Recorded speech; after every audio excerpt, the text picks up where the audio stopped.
कर्मियों के लिए महंगा न पड़ जाए ओपीएस बहाली का फैसला। पेंशन स्कीम ओपीएस को फिर से बहाल करने वाले राज्यों के कर्मचारियों के लिए वर्ष 2030 के बाद अनिश्चितता की स्थिति पैदा हो सकती है।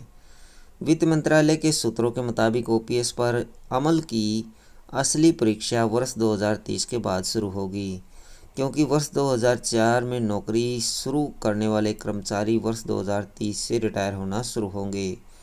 राजस्थान, छत्तीसगढ़, पंजाब, हिमाचल, झारखंड जैसे राज्यों ने न्यू पेंशन स्कीम की जगह ओपीएस लागू करने का ऐलान किया है। वित्त मंत्रालय सूत्रों के मुताबिक अगर 2030 के बाद इन राज्यों की वित्तीय स्थिति अच्छी नहीं रही तो उस समय की वर्तमान सरकार को ओपीएस पर अमल करना कठिन हो जाएगा।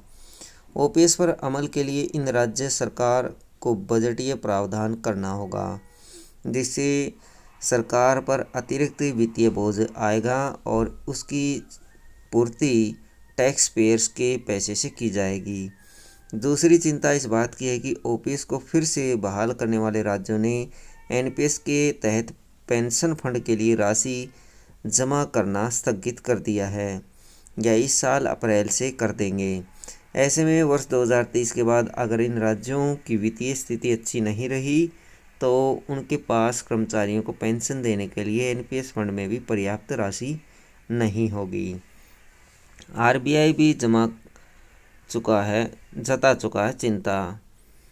इस साल जनवरी की रिपोर्ट में आरबीआई ने भी ओपीएस को बिना फंड वाली पेंशन सुविधा होने से इसे राज्यों से जोखिम भरा बताया है।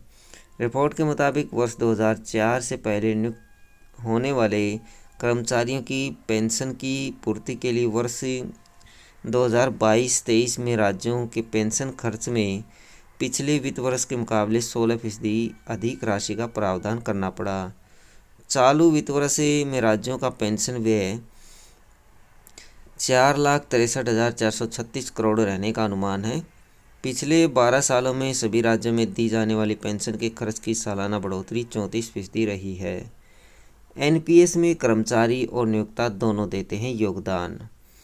एनपीएस के तहत पेंशन फंड के कर्मचारी और नियोक्ता यानी सरकार दोनों की राशि जमा होती है। कर्मचारी की 10% होती है, जबकि सरकार इसमें 14% राशि जमा करती है। राज्य मांग रहे पेंशन मद में जमा पैसा। ओपीएस लागू करने के बाद राज्य एनपीएस में जमा राशि मांग रहे हैं।